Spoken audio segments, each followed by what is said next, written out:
The right kind of boat can turn Oregon's placid Willamette River into a place that feels more like the ocean. This wake boat is designed to create a 3-foot wave that sets the stage for spectacular water sports. Yeah, Grant. Scarecrows are popping. Wakeboarding is just one of the ways people are enjoying the river that runs through downtown Portland. Decades of cleanup have transformed the city's waterway from a dumping ground to a summertime playground. For about a century, industrial waste and raw sewage poured freely into the Willamette. But in recent years, big sewer projects and clean water laws have dramatically reduced that pollution. So the river's a lot cleaner now. And so many people are using it for recreation that there's growing conflict over who can use the river for what. In North Portland, industry and toxic pollution that hasn't been cleaned up are blocking some people from using the river. Ready? But in popular recreation areas, some users, like this wake surfer, are getting pushed out by people who want calmer water. Oh, yeah! Nice, Anthony. Dan Lay has enjoyed water sports on the Willamette River since he was a kid. I've lost many a hat. Now he works for a company that sells the boats you need for wake surfing. Wake surfing, it's really fun. Anyone can do it. The difference between ocean surfing and wake surfing is the wave is endless. On a wake surfboard, you can go for miles if you wanted to.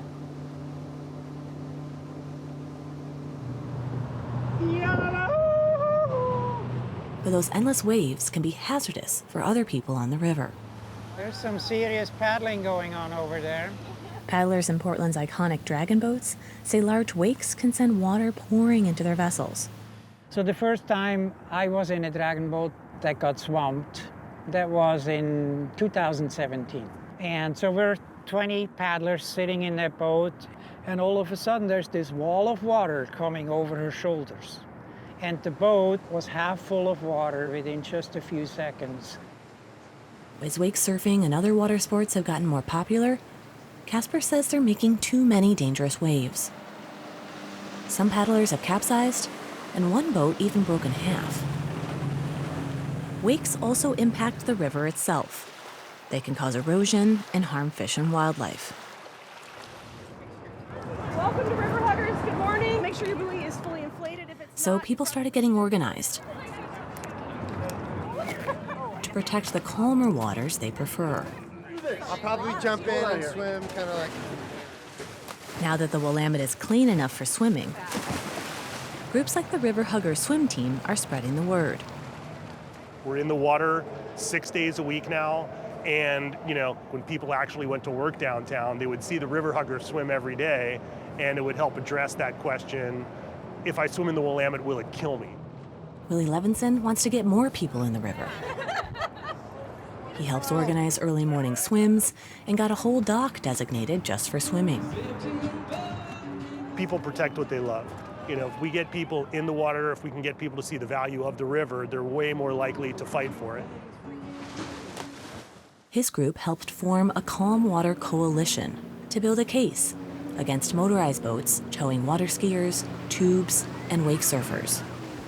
We have the rowers, the paddlers, the people on the stand-up boards, we have the swimmers, we have the floating homeowners.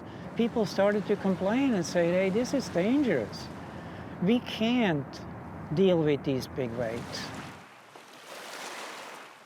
They got the state to pass new rules banning motorized water sports in crowded stretches of the river. People don't like it when they get told to go play in another sandbox, but sometimes that's just what has to happen if you want to prevent serious accidents.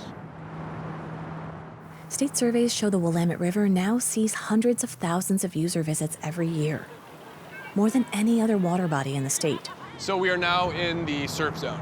You are allowed to wake surf through this area. Dan took us to a stretch of the Willamette just south of Portland, near West Lynn. At the time, it was one of the few places where he could do what he loves. So this area will get super congested during the summer.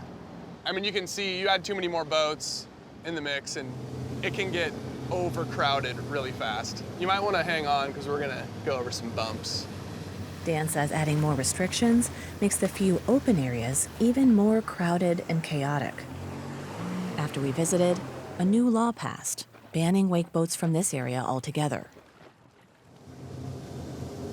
So now there's even less space for boaters like Dan. I fear that there won't be a Willamette River for my kids to teach their kids on. And, you know, where does it stop?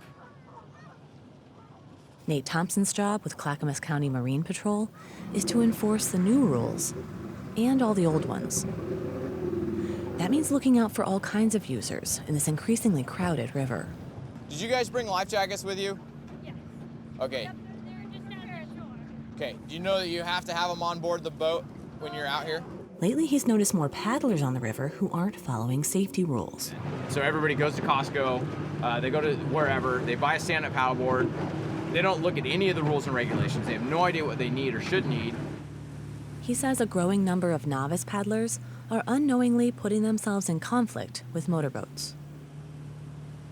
But there's also a lot of motorized boaters who aren't following the new rules on towed water sports simply because they don't know about them. The rules prohibit summertime tubing and water skiing on a narrow stretch of the river near Selwood. That's where Renee Morgan lives in a floating home with newly cracked walls. So I don't know if the light is going to allow you to see, but it goes straight down to the door. She led the Calm Waters Coalition that fought to ban water sports on some parts of the river.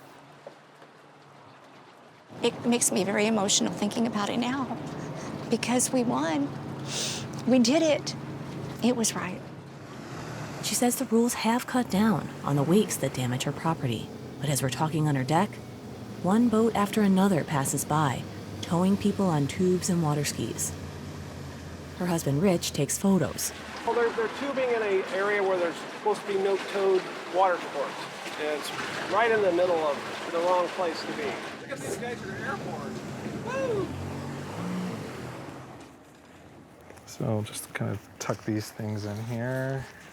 While some river users fight over congestion, North Portland resident Michael Pouncil has the opposite problem. I understand that they may have their issues with, overcrowding there as well, but we have no access to the river here. Our river is totally behind an industrial wall. In his community, many stretches of the river are still contaminated from decades of industrial use. While they wait for cleanups, residents don't have many safe places to get in the river.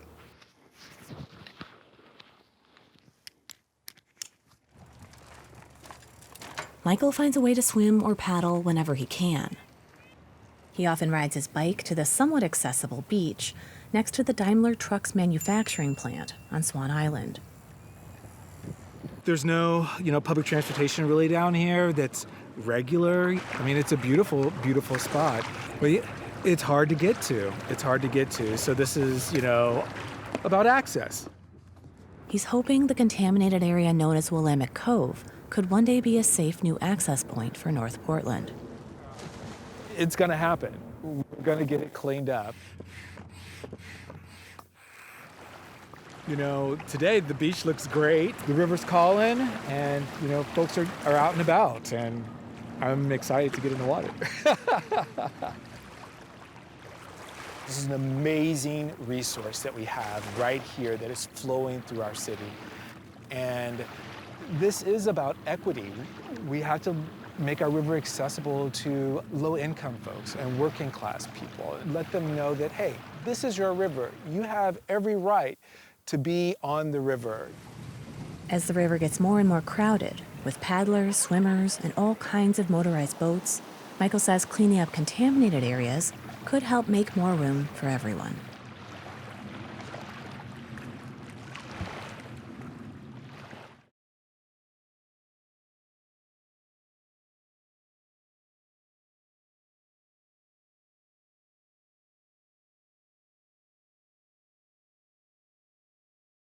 Great people just doing their thing in their own Northwesty way. We love bringing you stories like this. Support what you love. opb.org/video.